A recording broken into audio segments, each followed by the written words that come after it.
Hey there, my fellow intellectuals. Welcome back to Highly Variable. I'm your host, Kyle Cabezares, and it has been such a long time since I've seen you guys. There's been so many things that have changed in my life, and I think I should just share that with you guys because I just haven't talked to you guys since what, July, August maybe?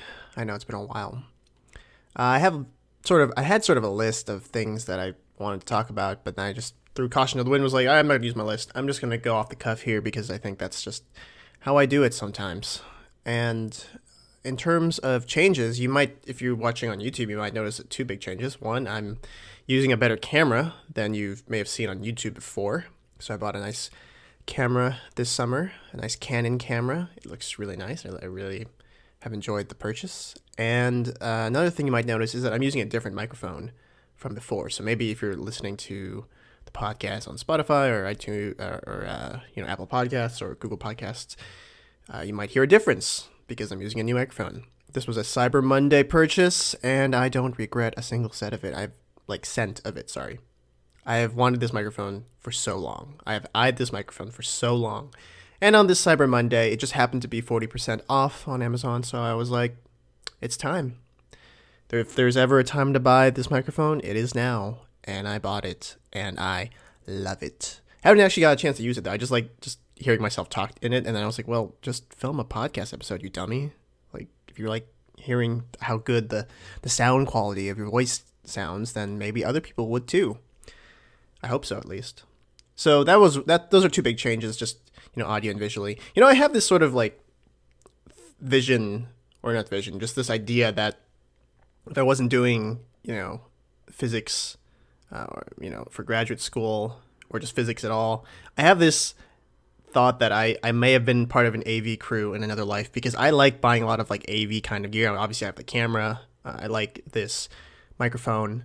I used to be really into just recording video games when I was younger, and that was before there was any sort of technology for it that was specifically designed for it. So nowadays you have Elgato, you have OBS software for your computer. Back then there really wasn't a ton of just options that were specifically designed to record video game play. There were sort of workarounds where things might have been recording DVDs or recording VHSs into DVDs. There were devices to do that, but if you were clever, you could find a way to just connect this device and record your video games. The video game aficionados out there who record stuff might know that as the Dazzle DVD recorder. That was one option. There was also known as an Easy Cap, and I could go on about all that stuff. Nowadays, people have it easy. They just go online, they say video game recorder, and then they have prepackaged hardware and software that just syncs up with all their nice equipment. Back then, there really wasn't any of that, so I sound like a hippie when I say that. Or a hipster, not a hippie. What am I talking about? A hipster, somebody who's like, oh, I was doing it before it was cool. I knew how to do it before, it became mainstream. So, sorry if I sounded very hipster there, but that is my honest opinion. Kids have it easy these days. They want to get big on YouTube playing video games. They just go online, maybe ask for Christmas and a birthday for some nice stuff. And there you go. Now they're off. Then again, I should say you also need a video game console and video games and wires and microphones and headsets and a computer to record with a TV relatively nearby. So maybe it's not as easy. Okay, maybe it's not as easy. I'm forgetting all of the parameters that made it possible for me to even attempt that back in the day. So, wow. Okay, so that was a good long 3 minutes of just talking about video games. What else has changed, Kyle? Please tell us more. I moved. This is a different apartment now. If you've paid attention to the videos that I film in.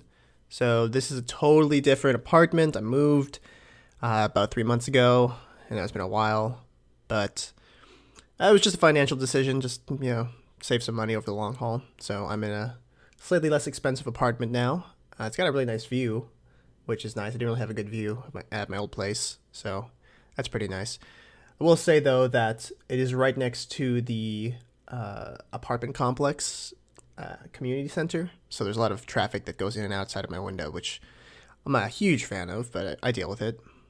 And moving was cool. Have cool roommates, and that's actually one of the reasons why I haven't been able to film as much as I'd want to, because the roommate whose room is adjacent to mine, he goes to sleep relatively early, and I typically like to film these late at night, just when I really have nothing else to do.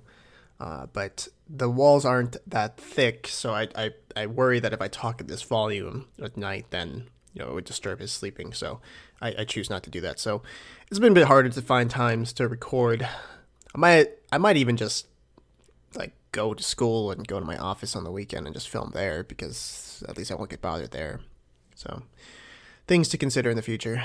Other things that have happened in my life: I have just finished taking a class in stellar astrophysics. I think I was talking about it all of the summer, or most of the summer, at least from what I remember. I also shot a vlog talking about it. And that class was pretty good. Pretty good. Yeah, sorry. I'm having a hard time remembering what I wanted to say, but it was a cool class. I learned the basics of stellar evolution, stellar structure, main sequence, AGB, RGB, white dwarfs, all that good stuff. So, yeah, stars. It was cool. I felt like I couldn't call myself an astrophysicist or an astronomer if I hadn't taken a class on stars. It just felt like you kind of need to know something about stars if you want to claim to be a practicing, astronomer / astrophysicist. So, yeah, I did it. But that's the last class I'm going to take, I think, for a grade in grad school. So I'm done. Yeah, that's right. I'm done. It's all research from here on out. And that's a good segue into the research part of my life, because a lot of research has happened in the past couple of months since I last talked to you guys. Oh boy, you can bet there's been a lot of research. I have been working on these two galaxies that I think I mentioned to you guys, where I've been trying to measure the masses of their black holes. And I was working on one of them primarily for the past couple of months, and I ended up presenting a poster at two different events for just research purposes. Well, not research purposes. It was more like the first event was a National Academy Space Studies Board meeting. So there was a bunch of people who are part of this board for the National Academy of Sciences, and they specialize in space studies. They have all different backgrounds of field of study, so they're not all necessarily astronomers. And it was fun explaining my research to them. They were very nice. I was kind of nervous because I thought, oh man, I think I'm gonna get grilled here. And everyone was very nice, because when you're getting sort of your poster judged by somebody who isn't necessarily an expert in the field, there's a lot of questions that they're going to ask that are sort of fundamental, or I don't want to say basic, but something that's not as specific and advanced as someone who is a really deep expert in your field of study can ask you. So you're sort of answering questions sort of like, oh, how far is this galaxy from us? Oh, what telescope was used here? How big was its diameter? Those sort of things, which are good questions, but are not as specific and detailed as someone in the field who might really nitpick on the methods you used or the statistics you applied. So it was a very interesting experience, and I really liked it. It was a really fun time presenting my poster. I hadn't presented a poster in a while, since undergrad, actually. So getting the opportunity to do that again was very fun. And then there was a UCI donor event that I presented my poster to. So a bunch of wealthy individuals who have donated to UCI in the past came for this dinner, and they asked graduate students who were a part of the School of Physical Sciences to present the poster and mingle with the donors. So got to do that, got to talk to a lot of people. Also got to talk to the people who donated the money for the observing room that we use at UCI. And that was really cool. We're very appreciative of their generous donation, especially because that's how a lot of observers, that's their bread and butter, using the observing room at UCI to control telescopes from afar. So that's pretty important, to say the least. So I've kind of gone through a lot of stuff pretty quickly in the first 10 minutes of this, and I'm trying to slow down. I think one of the things I need to do and get better at is slowing down, because sometimes my brain just goes at, relativistically, half the speed of light or something like that. And I just feel like taking a step back and slowing down sometimes is a good approach to doing research, because sometimes you just get really bogged down in details. I've noticed that about myself doing research. Everyone has their own sort of researching style. I'm somebody who likes to just like throw myself at a problem and just go like just hammer away at it just consistently for hours on end. And I never really was somebody who liked to take breaks, because I'm somebody who likes to stay in the flow of things. Like when you're in the zone, it sounds very cliche, but it really is how I see it. It's because I'm so focused and I'm so just in the zone, and I don't want to break that. I don't want to break that concentration. Even, if it is healthy for you to get up and walk around and take your mind off of it for a bit. So I never really was a huge fan of doing that. I've been trying to get better at that, especially because, sitting at a desk all day like this isn't necessarily the healthiest thing for you. So thankfully I've got a standing desk at work, so I try and stand up and move around pretty often. So yeah, I mean, research, that's what life's been about. And that's what life is going to continue being about for the next couple of months, because I'm going to go to a conference in January. So as of today, I've got about a month, a little bit less than a month now until the conference starts. And I have to present my preliminary results on a poster of the 2 galaxies I've been working on. So one of them I've sort of worked on ad nauseum. The other one I'm working on now and we'll be working through the next week. But I find it nice because the other galaxy, the techniques that I use on that other galaxy, sorry. Let me backtrack. The second galaxy that I'm working on, a lot of the machinery and a lot of the tools that I'm using on it were developed for the first one. So the first one was like the very first target where I had to learn how to do a lot of different things for it, how to, for example, how to measure a surface brightness profile and then derive a star mass, an extended stellar mass distribution to be precise, for the galaxy, and just a bunch of other code I had to write to extract information. But that code I wrote generally enough to be able to use it on the second galaxy that I'm working on. So I think a lot of things in research is like when you're getting started, it's really hard. But once you sort of figure out a way to generalize your approach to different targets, if you're doing a kind of research where you're working on multiple different data sets that are very similar, and then you need to develop tools to analyze that data in very specific ways, then as long as you can write your code or your program or whatever you need to do generally enough that you can do it on just any sort of galaxy. Oh, sorry, not just, sorry, I made it sound like you're all astronomers, but, for whatever, data set you need to use, not just galaxies, but for me, it's galaxies. But, yeah, it's kind of cool because I had this moment yesterday where I was trying to analyze something about the second galaxy, and I had this piece of code I'd written. Oh, man, that's the other story I want to tell you guys. So, okay, I want to try and backtrack really quickly because this is a good story that happened these past couple of months. So one day I decided that I wanted to write a piece of code that would essentially, in simplest terms, it would fit.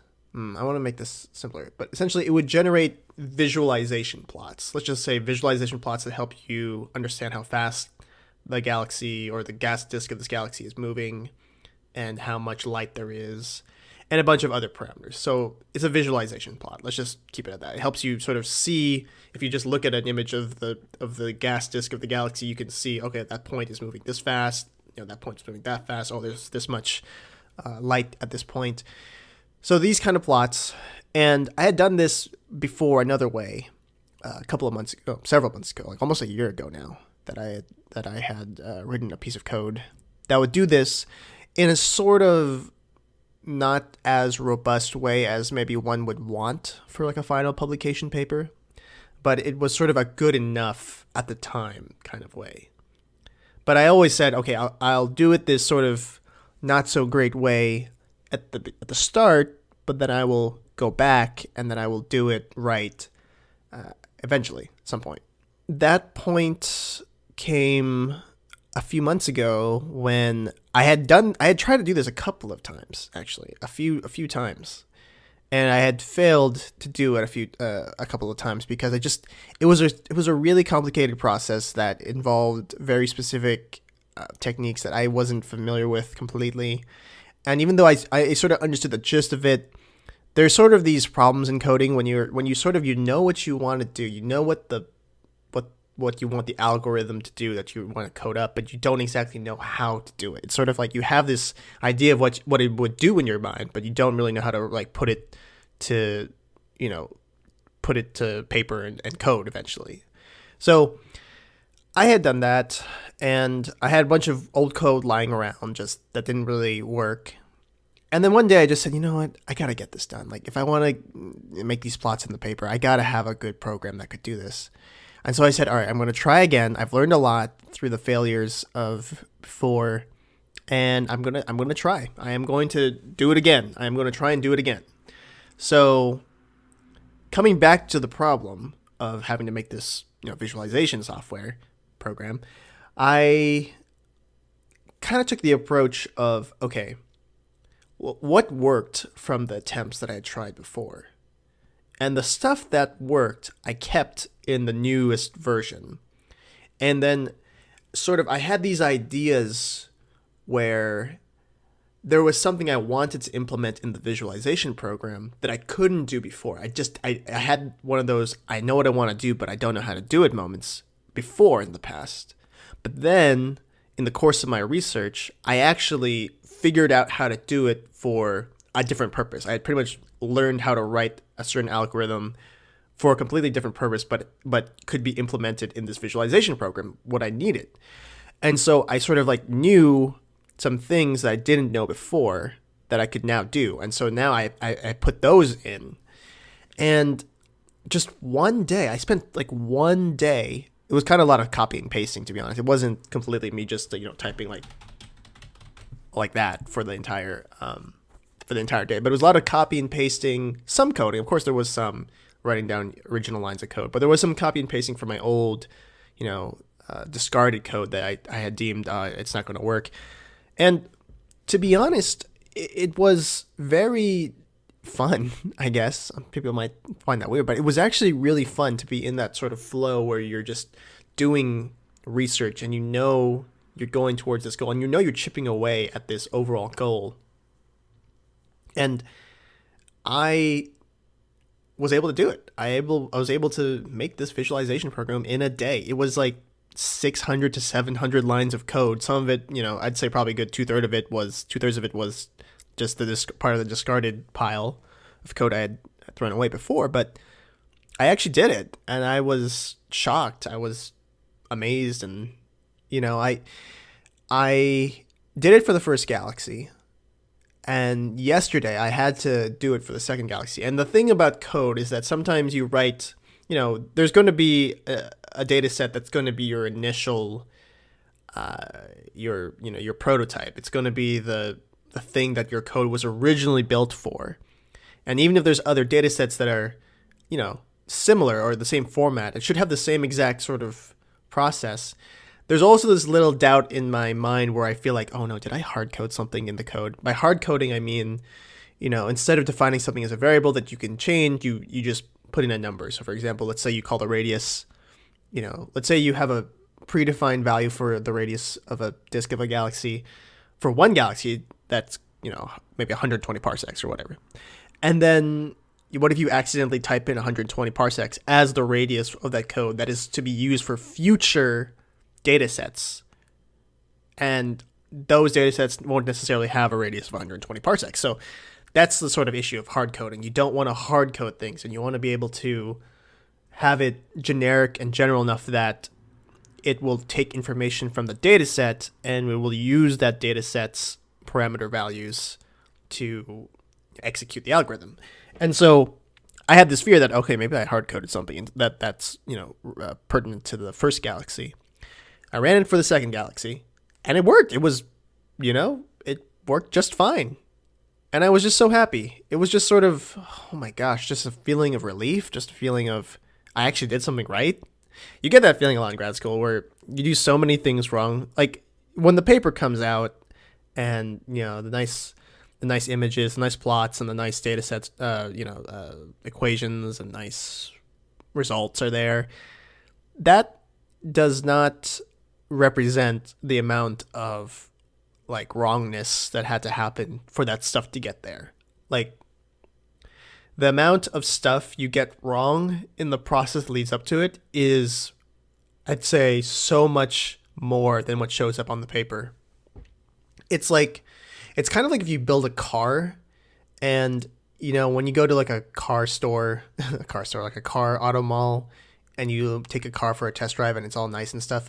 But like imagine the designers of that car, right? When they're building it and when they're prototyping it, and they have to scrap designs and they have to like, oh no, we have to, put this part in, or we got to take this part out, or, we got to put something else in. That process, you have probably no idea. I'm going to say most people have no idea, unless of course you're like a car aficionado and you know everything about cars.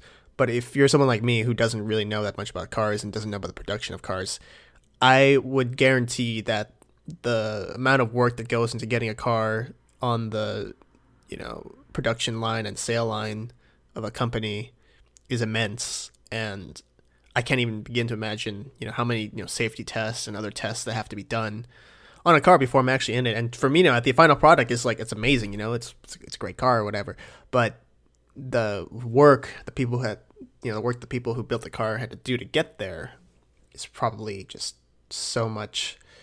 I'd have no idea just looking at the car. And that's the thing about papers. You have no idea how much struggle and turmoil and, hardship a researcher has gone through to get that paper out. Because I'm telling you right now, I mean, the paper's not even being written right now, so I can only say that. But I can say that just the amount of research that has had to get done the past few months has been a lot. And I think it'll all be worth it once the paper's out. So I just wanted to say, thank you guys for tuning in again. I know this was a little bit shorter than usual, but I think I just rambled for a little bit, and you guys were grateful enough to listen, so I appreciate it. And I will hopefully be making more podcast episodes in the near future because I'll have more time, and I have new gear. I'm excited to use my new gear. So just thank you guys for listening, and I will update you guys in the future, hopefully before I go off to the conference. But if not, I'll tell you guys all about it. And hope you all have a good day, and I will see you guys later. Bye, guys.